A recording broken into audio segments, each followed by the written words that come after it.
Well, welcome to another Light Blade Learning Lab. Today we're going to carry on with the theme that we started last time, and that is we're going to start off by looking at damage to materials and a quick examination of this concept that I tried to explain to you last time about damage threshold. Now you may remember this very simple little test pattern.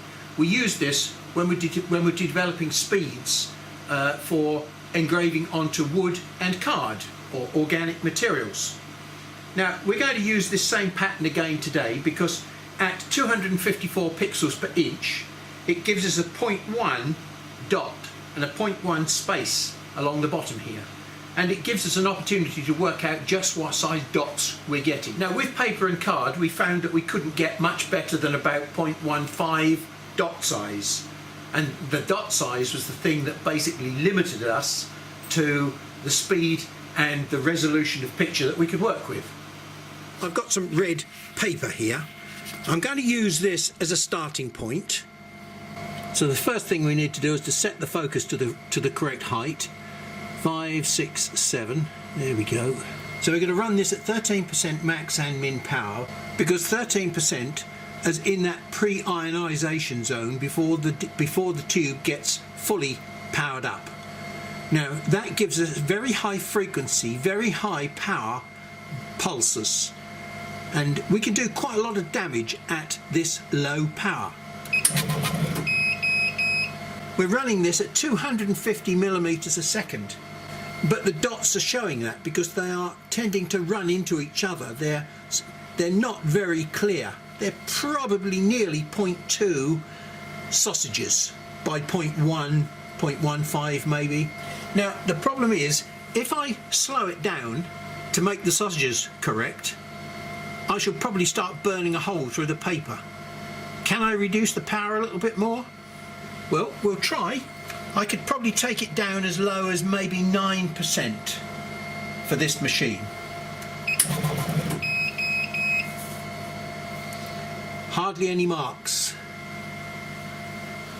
And this also demonstrates just how sensitive the power setting is at this very low range. We've eventually got a perfect set of dots at 9.5% max and min power and 120 millimeters a second. So we've had to slow it down to get the right amount of power to give us a good shaped dot. What we've done, we've found the damage threshold, the perfect damage threshold for this particular piece of material, a piece of thinnish paper. Around the outside here we're not producing burn marks, we're actually producing white marks, and what we're really doing is pulling the dye out of the paper. But when we look carefully under the microscope you'll see that we're actually still burning holes through the paper. So what we've now got here is a piece of white card which has got quite a lot of china clay in it, and we'll just see what those same settings of 9.5% can do on this piece of paper, and the answer is not very much. Let's try 10%. Now 10% is not bad.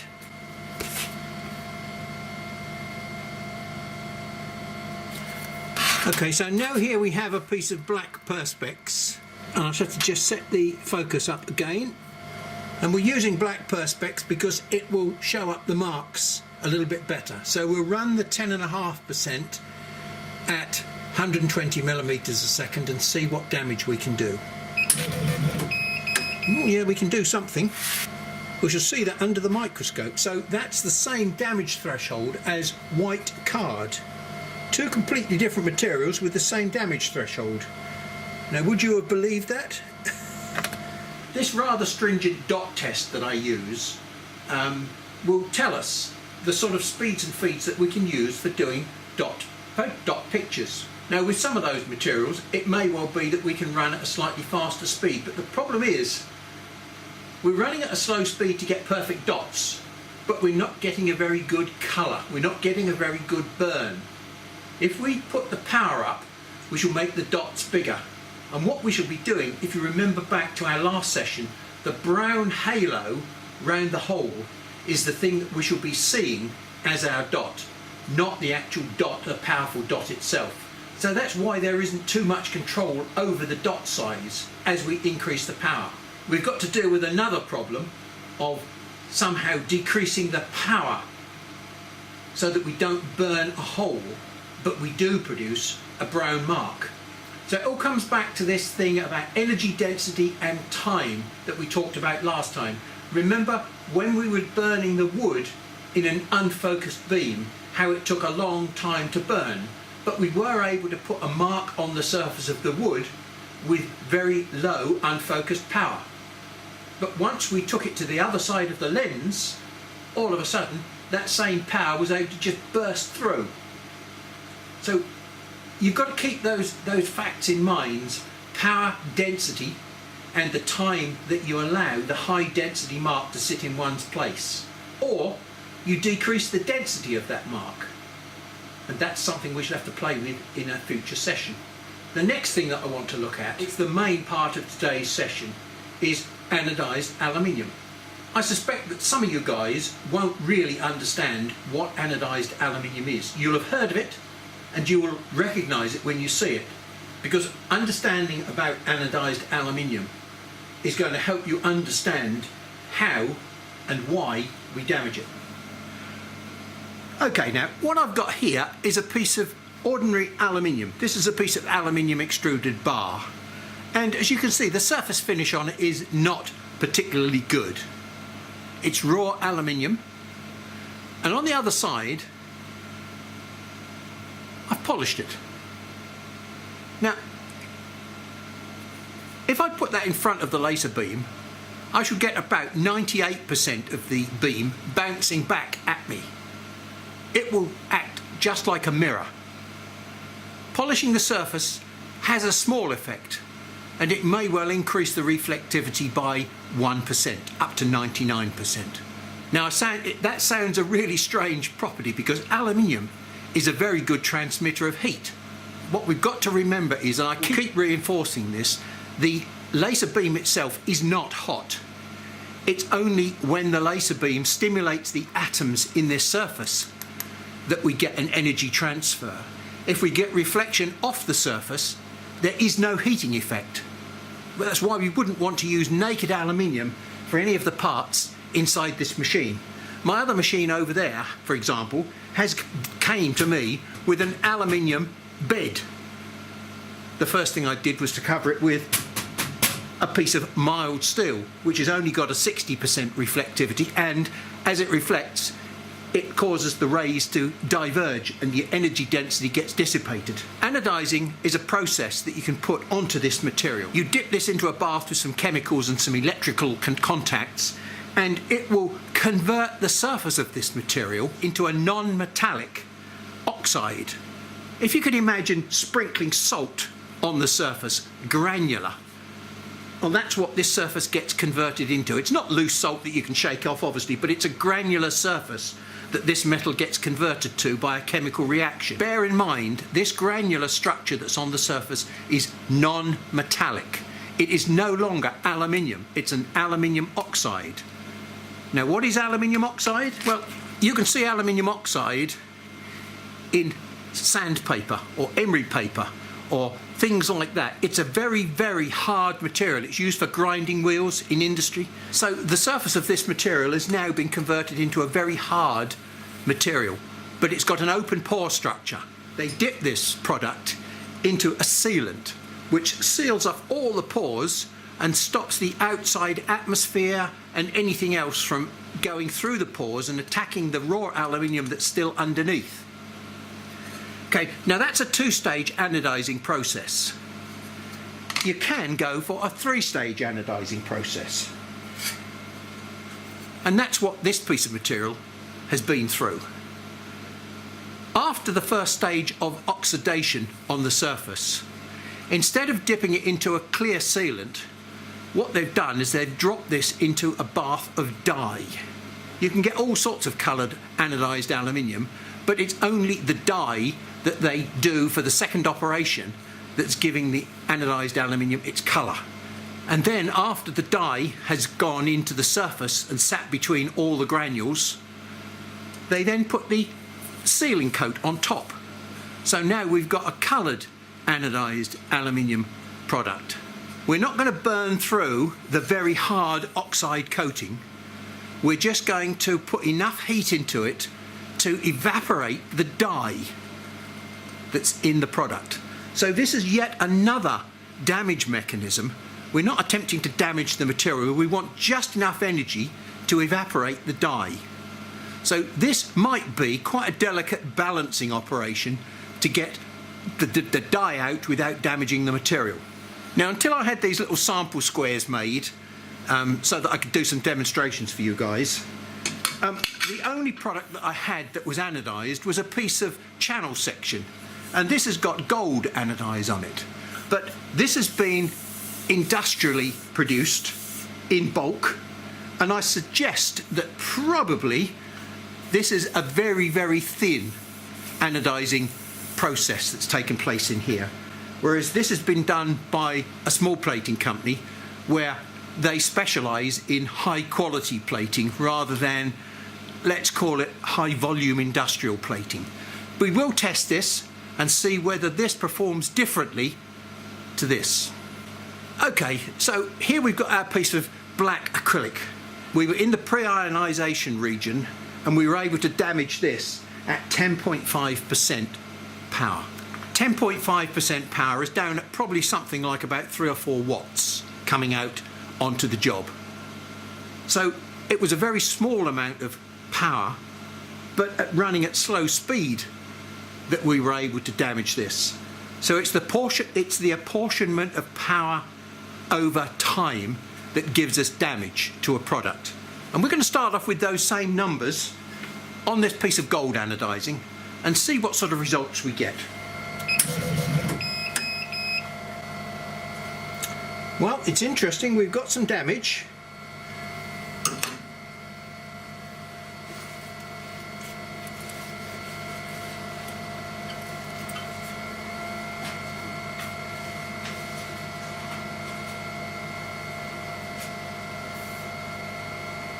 I'm going to run the same test on this black anodize, because I've got a half a suspicion that I shall not be able to damage this at these settings.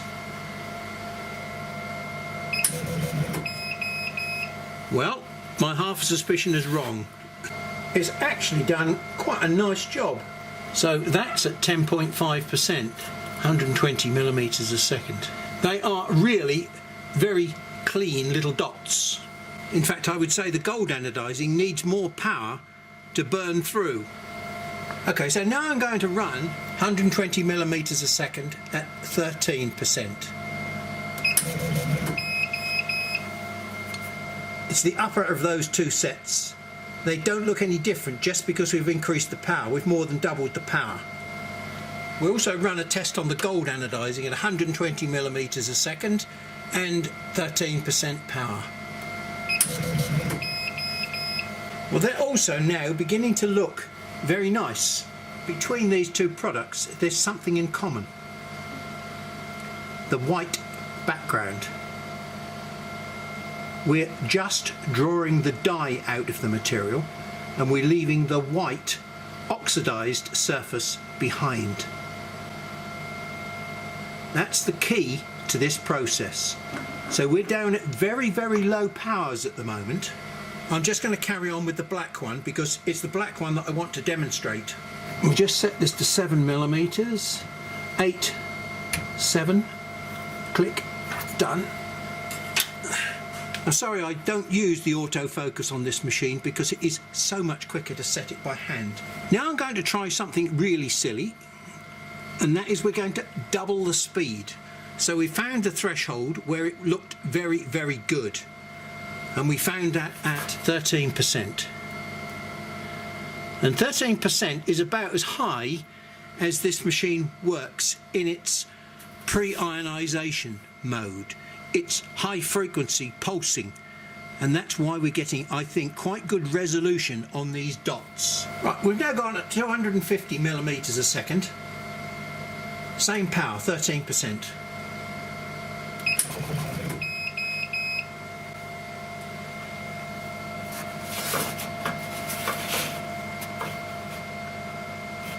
And I think you can see we're beginning to lose it a little bit. We've lost the centre line of dots.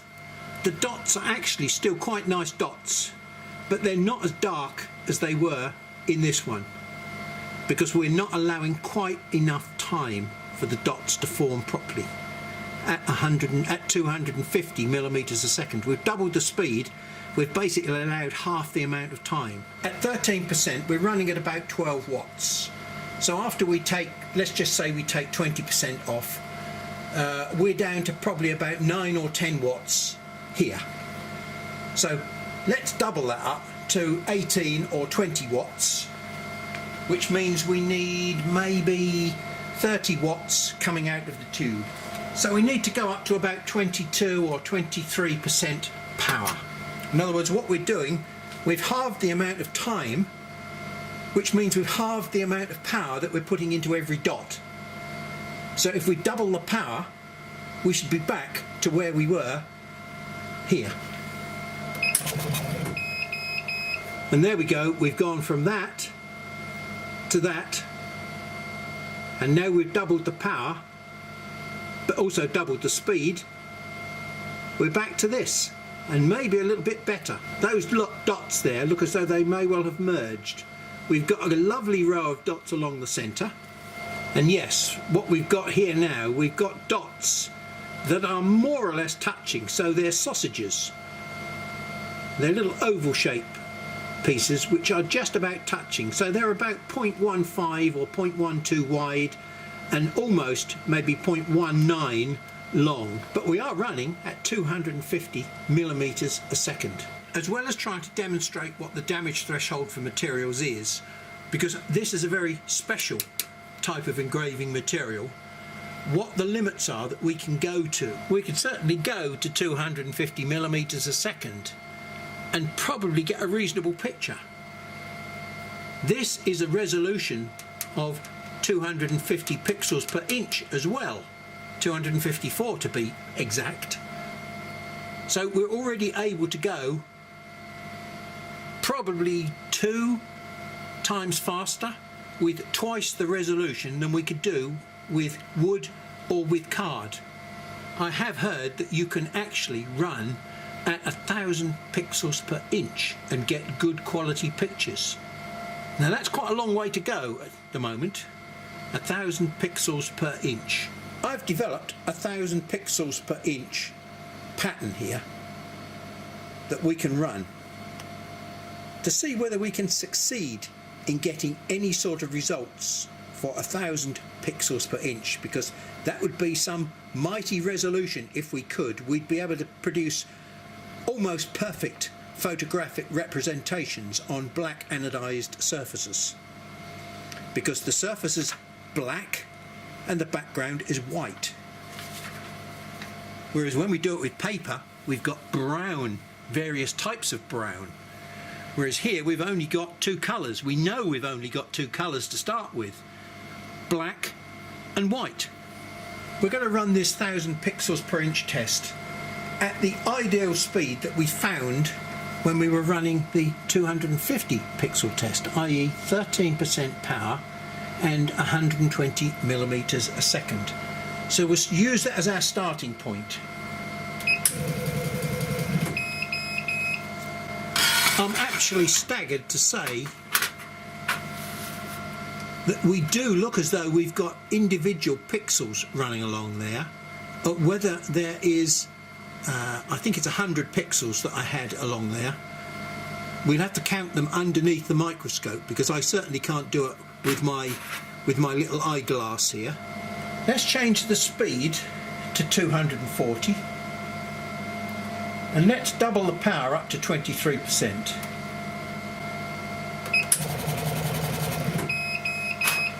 There's virtually nothing that I can pick out by way of an individual pixel.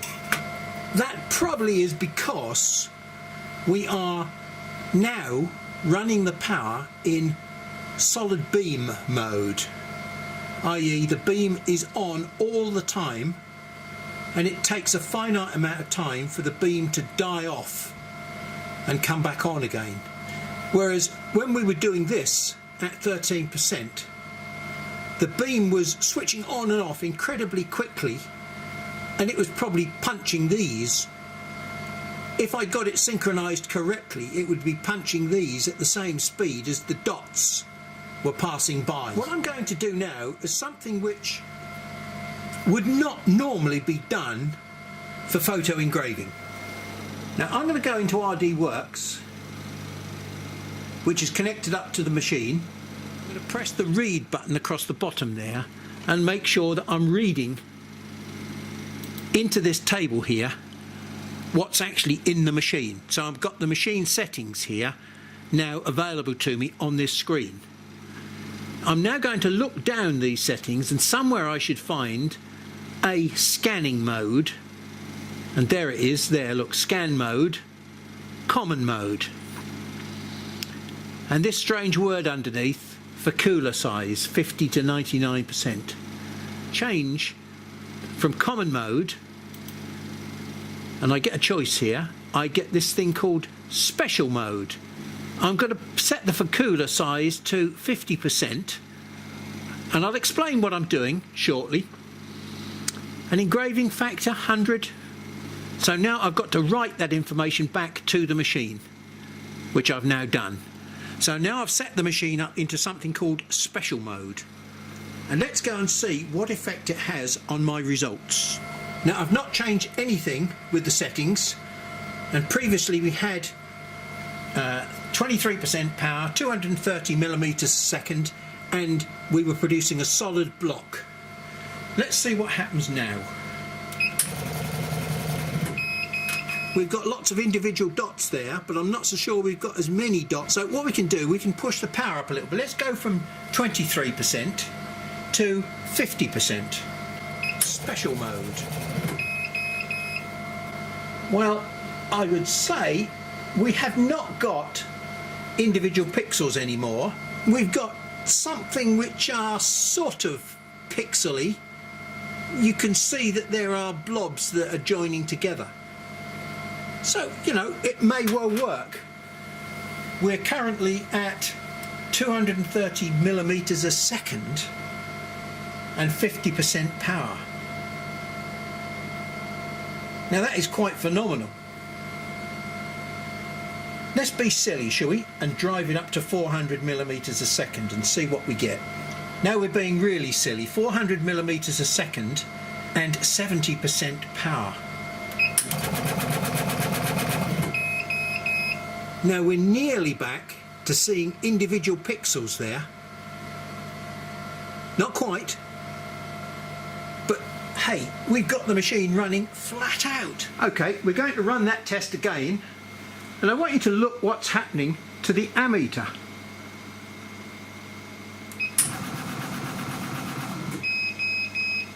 Now, 70% power should be somewhere up here at about 22 milliamps. What on earth is going on? Well, remember that we got some half decent results when we were running down at 13% power. We got nice crisp dots, provided we didn't run too fast. But basically what happens is, as the tube starts up, it will go through this phase of high frequency impact engraving, pre-ionization, before it settles down to a constant current. Now it will do this every time we start the tube up. So if we're running at 40% power will be this, but for the first few milliseconds or microseconds after we turn the tube on, it will go through this phase of high frequency before it settles down to a stable current. Now, provided we use the machine at very, very low currents, we can keep it in this region. And at 13%, I was running it like this. So the current never managed to settle down throughout my test. It was continuously going up and down. So the dots didn't have a chance to burn into each other because there was only little pulses of power there all the time. The photograph that we're going to work with is going to be broken down into black pixels on a white background. And what happens is, every pixel that appears black and sometimes it's a group of pixels rather than a single pixel, the beam will switch on and the current will flow, and the beam will switch off when it gets to the end of a pixel or a block of pixels, and it will stop, and then it will switch back on again and the current will flow. There's no current flowing when the beam is switched off, so it's only when the beam is switched on that the current flows, and it flows continuously. When we look at the blocks of pixels under the microscope, we'll find that the current has had a chance to build up and burn through, whereas when we get a single pixel, it's hardly had a chance to reach maximum power before it switches off. And that's the balance point that we had to achieve when we were burning brown pixels onto wood or paper. I've now set the machine into special mode, and I've done a trace for you of power, which is the red line, and the switching on and off, which is the blue line. As you can see, there is my pattern. That top line are the continuous lines, and they match up with this pattern. Under normal circumstances, what you'd see is you'd see the signal switching on here, off because it's blank, then back on, off, on, off, on, off.